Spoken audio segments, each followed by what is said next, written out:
UGC net unit 9 Hindi निबंध। मजदूरी और प्रेम आज का हमारा निबंध है जो कि अध्यापक पूर्ण सिंह के द्वारा लिखा गया है। उम्मीद करती हूँ कि ये क्लास आपके लिए बहुत ही यूजफुल रहेगी और जो भी आपको पेपर के लिए परीक्षा की दृष्टि जो भी इम्पोर्टेंट पॉइंट हैं, जो महत्वपूर्ण तथ्य हैं, वो सब हम यहाँ पर देखने वाले हैं।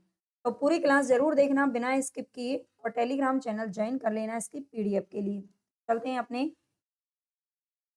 निबंध की तरफ। अगर नए हो तो भाई चैनल को सब्सक्राइब जरूर कर लेना। अगर आपको अच्छा लगे तो लाइक भी कर देना। द्विवेदी युगीन निबंधकारों में सरदार पूर्ण सिंह सर्वाधिक सशक्त निबंधकार माने जाते हैं। ये सबसे पहले तो याद रख लेना है। जो अध्यापक पूर्ण सिंह है, ये सबसे अधिक सशक्त निबंधकार माने जाते हैं द्विवेदी युग के, ठीक है। और उनके व्यक्तित्व व्यंजक ललित निबंध द्विवेदी युग की महत्वपूर्ण उपलब्धि है। और आपने केवल 6 ही निबंध लिखे हैं। ठीक है, ये भी थोड़ा ध्यान देना है। केवल 6 निबंध लिख कर के ही एक प्रसिद्ध निबंधकार के रूप में आपको जाना गया। 6 निबंधों में कौन-कौन से आते हैं? तो आचरण की सभ्यता, सच्ची वीरता, मजदूरी और प्रेम, पवित्रता, कन्यादान और उनके महत्वपूर्ण निबंध है। ये 5 निबंध है जो उनके ज़्यादातर पूछे जाते हैं। और एक और निबंध आता है उनका 5वां, ठीक है, हिल्ट मैन का व्हाइट मैन, मतलब इस तरह से कुछ निबंध है। थोड़ा देख लेना, ठीक है? दिमाग से थोड़ा स्किप हो गया है अभी। आगे देखते हैं, मज़दूरी और प्रेम भी अध्यापक पूर्ण सिंह के द्वारा लिखा गया निबंध है। ठीक है, मज़दूरी और प्रेम जो कि अभी हम पढ़ रहे हैं पूर्ण सिंह का है, जिसका प्रकाशन वर्ष है 1912 ईस्वी।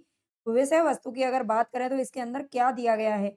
इस निबंध में अध्यापक पूर्ण सिंह ने शारीरिक श्रम को सच्ची तपस्या बताते हुए किसान, गडरिये, मज़दूर, माली इत्यादि श्रमिकों को, जो मज़दूर वर्ग है, ठीक है, जो मज़दूर वर्ग है जैसे कि किसान हो गए, गडरिया हो गया, मज़दूर लोग हो गए, ठीक है, माली जो मेहनत करते हैं, अपने शरीर से मेहनत करते हैं, जो फिज़िकली वर्क करते हैं, ठीक है, उन श्रमिकों को सर्वश्रेष्ठ धार्मिक विभूति बताया है।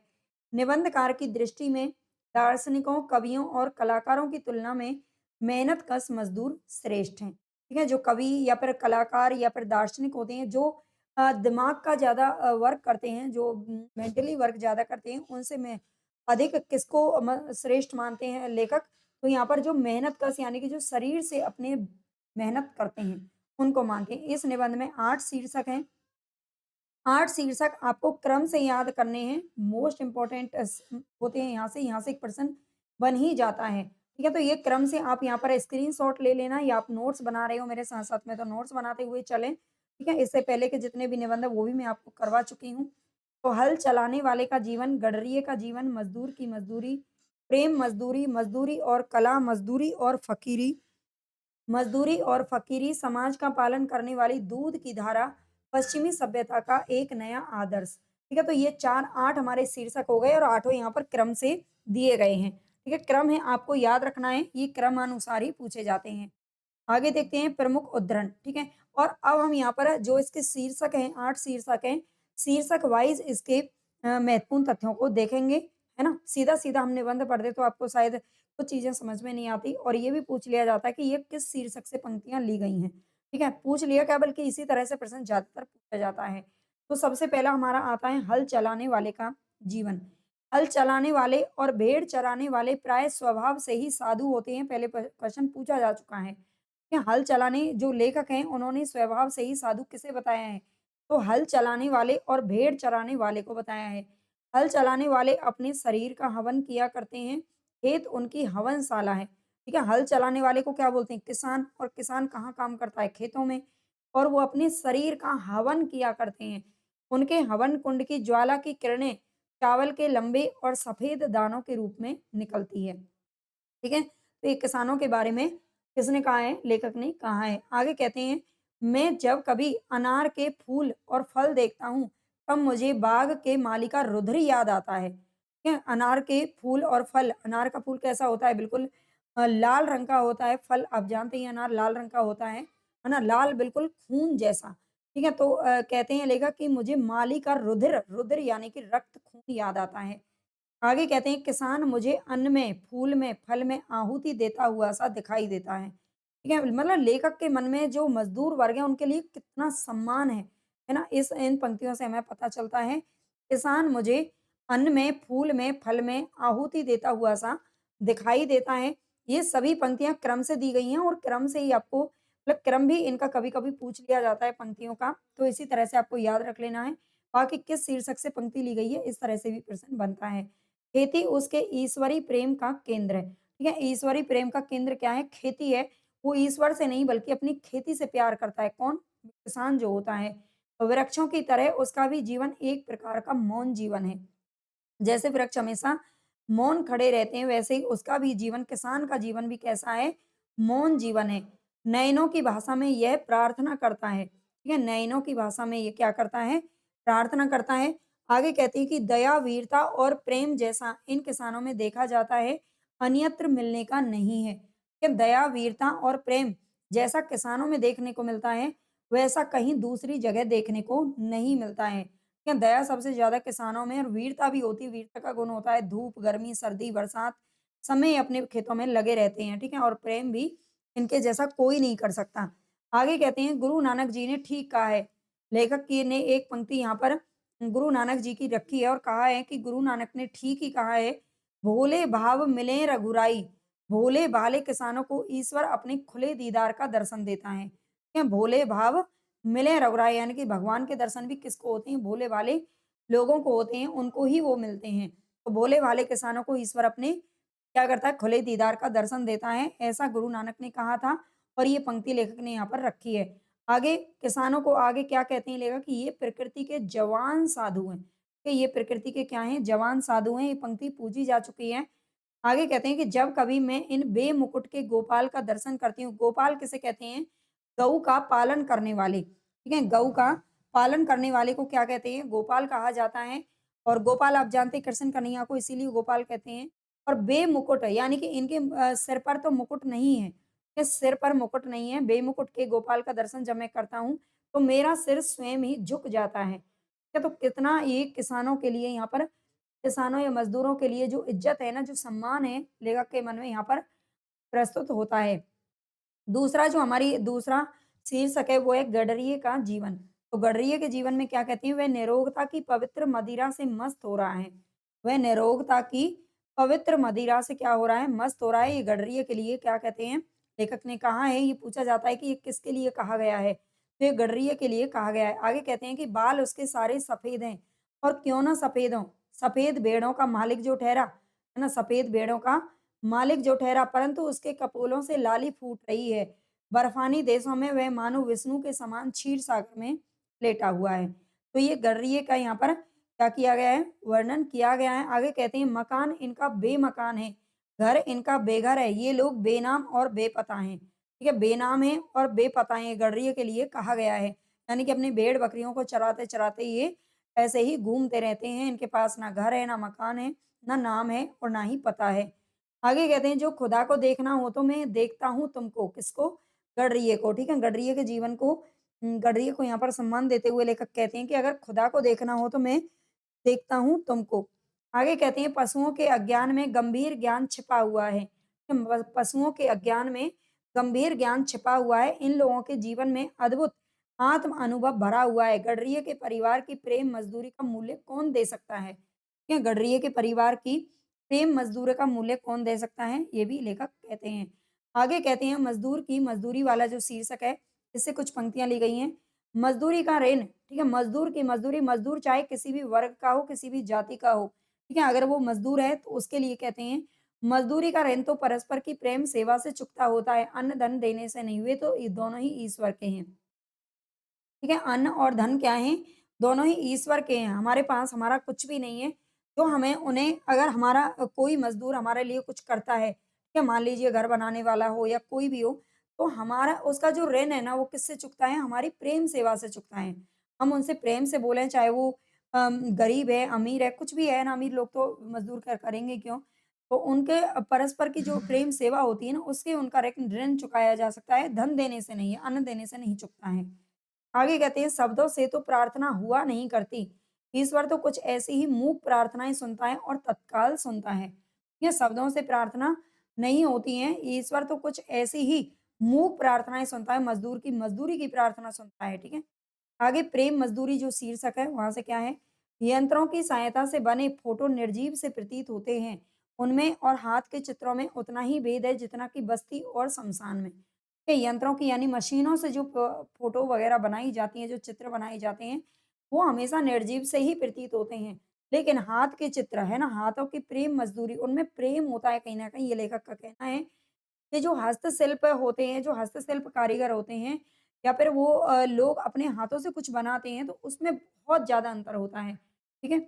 आगे कहते हैं कि मेरा विश्वास है कि जिस चीज़ में मनुष्य के प्यारे हाथ लगते हैं, उसमें उसके हृदय का प्रेम और मन की पवित्रता सूक्ष्म रूप से मिल जाती है और उसमें मुर्दे को ज़िंदा करने की शक्ति आ जाती है। या तो प्रेम मज़दूरी में इतनी ताकत होती है कि वो मुर्दे को भी ज़िंदा करने की शक्ति उसके अंदर आ जाती है। आगे कहते हैं जब वह यानी कि लेखक अपनी पत्नी के लिए वह का इस्तेमाल करते हैं यहाँ पर। वह सर्वनाम किसके लिए है? लेखक की पत्नी के लिए आटे को छलनी से छानती है। तब मुझे उसकी छलनी के नीचे एक अद्भुत ज्योति की लौ नज़र आती है। जब वह उस अग्नि के ऊपर मेरे लिए रोटी बनाती है, तब उसके चूल्हे के भीतर मुझे तो पूर्व दिशा की नभो लालिमा से भी अधिक आनंदमयी लालिमा दिखाई पड़ती है। यह रोटी नहीं, कोई अमूल्य पदार्थ है। मेरे गुरु ने इसी प्रेम से संयम करने का नाम योग रखा है। मेरा तो यही योग है। ठीक है, लेखक क्या कहते हैं? लेखक ने योग की संज्ञा किसे दे दी है कि आटे को जब छलनी से छानती है कोई भी औरत हो, कोई भी स्त्री हो, है ना? तब उसकी छलनी के नीचे एक अद्भुत ज्योति की लौ नजर आती है और जब वो अग्नि के ऊपर रोटी बनाती है, तो उसके चूल्हे के भीतर क्या है? पूर्व दिशा की नभो लालिमा से भी अधिक आनंदमयी लालिमा दिखाई पड़ती है। ठीक है? और रोटी को क्या कहते हैं? रोटी नहीं है बल्कि कोई अमूल्य पदार्थ है। कितना सम्मान करते होंगे वो इंसान, है ना? आगे देखिए मज़दूरी और कला। मज़दूरी और कला शीर्षक से क्या है? सच्चा आनंद तो मुझे मेरे काम से मिलता है। ये सच्चा आनंद तो मुझे मेरे काम से मिलता है। आगे कहते हैं मनुष्य पूजा ही सच्ची ईश्वर पूजा है। मनुष्य पूजा ही क्या है? सच्ची ईश्वर पूजा है। आगे कहते हैं आज से हम अपने ईश्वर की तलाश मंदिर, मस्जिद, गिरजा और पोथी में नहीं करेंगे। ठीक है? जो मंदिर मस्जिदों में हम घूमते रहते हैं उसमें हम अपने ईश्वर की तलाश नहीं करेंगे। अब तो बस यही इरादा है कि मनुष्य की अनमोल आत्मा में ईश्वर के दर्शन करेंगे। यही आर्ट है और यही क्या है? धर्म है। ठीक है? मज़दूरी और कला, मज़दूरी और कला का क्या यहाँ से लिया गया है कि यही आर्ट है और यही धर्म है। आगे कहते हैं सभी देशों के इतिहासों से सिद्ध है कि निकम्मे पादरियों, मौलवियों, पंडितों और साधुओं का दान के अन्न पर पला हुआ ईश्वर चिंतन अंत में पाप, आलस्य और भ्रष्टाचार में परिवर्तित हो जाता है। ये सभी देशों के इतिहासों से ये पता चलता है कि जितने भी निकम्मे पादरी, मौलवी, पंडित, साधु हैं, दान के अन्न पर पले हुए ईश्वर चिंतन करते हैं। अंत में वो क्या करते हैं? पाप, आलस्य और भ्रष्टाचार में परिवर्तित हो जाते हैं। आगे कहते हैं कि जिन देशों में हाथ और मुँह पर मज़दूरी की धूल नहीं पड़ने पाती, वे धर्म और कला कौशल में कभी उन्नति नहीं कर सकते। ठीक है? जिन देशों में हाथ और मुँह पर जो लोग मज़दूरी नहीं करना जानते, जिस देश में मज़दूरी या फिर लोग अपनी शरीर से मेहनत नहीं करते हैं, वो कभी भी कला कौशल में उन्नति नहीं कर सकते हैं। अगला कथन है आजकल की कविता में नयापन नहीं है। आजकल की कविता में नयापन नहीं है, उसमें पुराने ज़माने की कविता की पुनरावृत्ति मात्र है। इस नकल में असल की पवित्रता और कुँवारेपन का अभाव है। यानी कि अब तो वैसे भी हम देखते हैं तो जो कवि हैं कहीं न कहीं वो खो से गए हैं। है ना? कोई इक्का-दुक्का कवि देखने को मिलता है और कविताएँ नई-नई देखने को मिलती ही नहीं है। है ना? या तो वो पुरानी कविताओं से ही कहीं न कहीं उठा कर के उनको रखा गया है। है ना? तो इस नकल में क्या है असल की पवित्रता और कुँवारेपन का अभाव है, ये लेखक ने कहा है।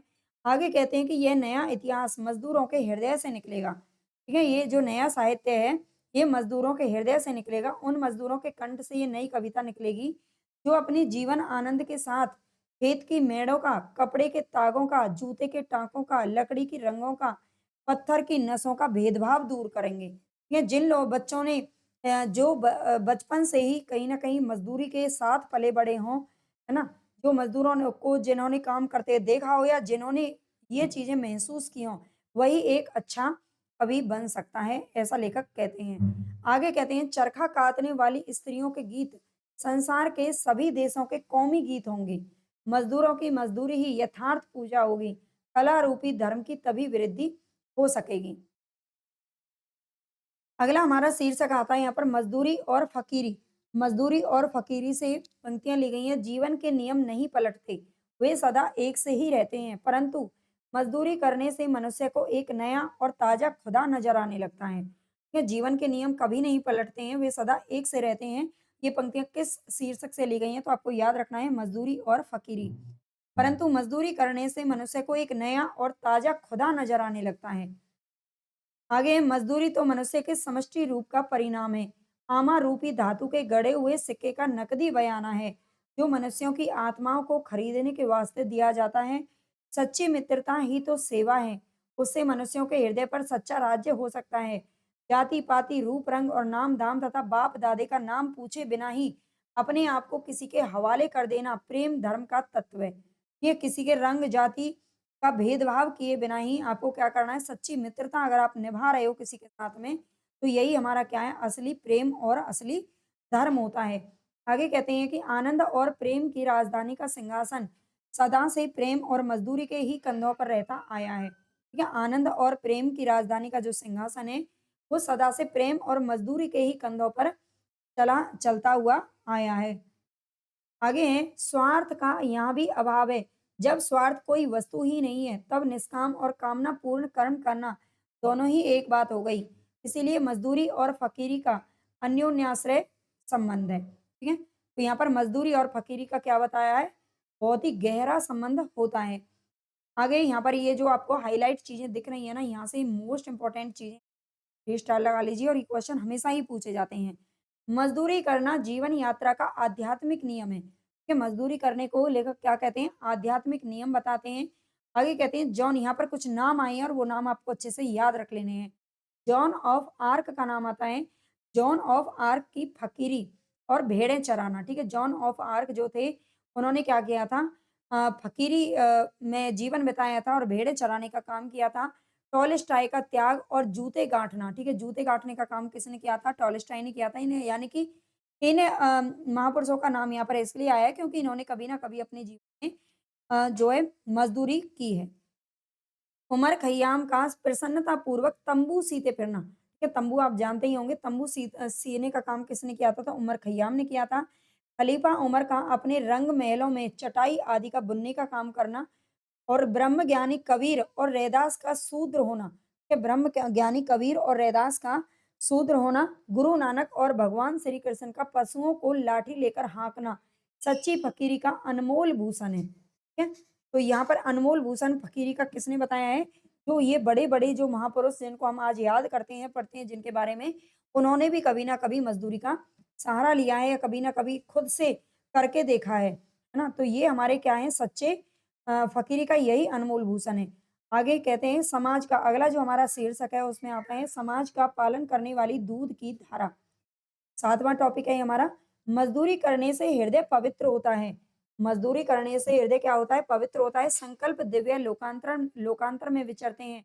हाथ की मज़दूरी ही से सच्चे ऐश्वर्य की उन्नति होती है। अगला एक जापानी तत्वज्ञानी का कथन है कि हमारी 10 करोड़ उँगलियाँ सारे काम करती हैं। उन उँगलियों के ही बल से संभव है कि हम जगत को जीत लें। जगत को जीत लें। हमारी जो 10 करोड़ उँगलियाँ हैं वो क्या करती हैं, सारे काम करती हैं। जापानी किसका कथन है ये? तो एक जापानी तत्वज्ञानी का कथन है। आगे कहते हैं we shall beat the world with the tips of our fingers.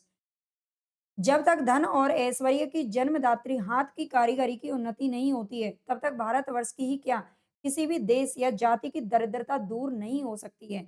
यदि भारत की 30 करोड़ नर नारियां की उंगलियां मिलकर कारीगरी के काम करने लगें, तो उनकी मजदूरी की बदौलत कुबेर का महल उनके चरणों में अपने आप ही आ गिरे, है ना। लेकिन अब मजदूरी की क्या कहते हैं कि उस समय तो कीमत थी, है ना, उस समय कीमत थी जब लेखक ने ये लेखा जो निबंध लिखा था, लेकिन अब उतनी कीमत नहीं रखी है, नहीं रही है ना। मज़दूरों को कौन, मतलब इंसान ही नहीं मानते हैं लोग अब। अगला हमारा जो लास्ट टॉपिक है, 8वां शीर्षक है इस निबंध का, पश्चिमी सभ्यता का नया आदर्श। पश्चिमी सभ्यता मुख मोड़ रही है ना, धीरे-धीरे पश्चिमी सभ्यता का बोलबाला बढ़ रहा है। उस समय से बढ़ना शुरू हुआ था, लेकिन आज तो पश्चिमी सभ्यता का ही बोलबाला है चारों तरफ, है ना। चाहे कपड़ों में ले लो, चाहे मशीनीकरण में ले लो, चाहे फिर आप मॉडर्न अंदाज ले लो बच्चों का पढ़ने का या हर किसी चीज़ का। तो पश्चिमी सभ्यता क्या कर रही है, मुख मोड़ रही है। वह एक नया आदर्श देख रही है। अब उसकी चाल बदलने लगी है। वह कलाओं की पूजा को छोड़कर मनुष्य की पूजा को अपना आदर्श बना रही है। यानी कि अब कला की पूजा नहीं होती, मनुष्यों की पूजा की जाती है। इस आदर्श के दर्शाने वाले देवता कौन है? रस्किन और टॉलस्टॉय हैं। आगे कहते हैं कि भारतवर्ष जैसे दरिद्र देश में मनुष्य के हाथों की मजदूरी के बदले कलाओं से काम लेना काल का डंका बजाना होगा। काल का डंका बजाना होगा। अगर मजदूरी के बदले में कलाओं से काम लेना क्या होगा? काल का डंका बजाना होगा। प्यारी मनुष्य जाति का सुख ही जगल जगत के मंगल का मूल साधन है। ठीक है, प्यारी जो मनुष्य जाति है उसका सुख ही क्या है? जगत के मंगल का मूल साधन है। बिना उसके सुख के अन्य सारे उपाय निष्फल होते हैं। आगे कहते हैं आओ यदि हो सके तो टोकरी उठाकर कुदाली हाथ में ले लें, मिट्टी खोदें और अपने हाथ से उसके प्याले बनाएं। फिर एक एक प्याला घर घर में कुटिया कुटिया में रखावें और सब लोग उसी में मजदूरी का प्रेम अमृत पान करें। यहाँ पर कुछ पंक्तियाँ मिलती हैं आपकी। है रीत आशिकों की तन मन निसार करना, रोना सितम उठाना और उनको प्यार करना। ठीक है, ये कुछ पंक्तियाँ यहाँ पर ली गई हैं जो कि मजदूरी और प्रेम से निबंध से। इन पंक्तियों को आपको याद रखना है और ये जो निबंध है वो हमारा कंप्लीट हुआ। उम्मीद करती हूँ कि यहाँ से क्वेश्चन आपके लिए ज़रूर बनेंगे और आपको उम्मीद यही है कि आपको ये यूज़फुल भी रहेगी आपके लिए काफ़ी क्लास। पीडीएफ चाहिए तो आप टेलीग्राम चैनल जॉइन कर लेना, लिंक आपको डिस्क्रिप्शन में मिल जाएगी और ये सारे नोट्स अगर आपको चाहिए, ये सारे नोट्स 6 से 10 तक के कंप्लीट नोट्स आपको लेने हैं या और हिंदी साहित्य के नोट्स लेने हैं तो आप एप्लीकेशन से भी जाकर के ले सकते हो या फिर आप घर तक भी मँगवा सकते हो, कमेंट करके बता दीजिए।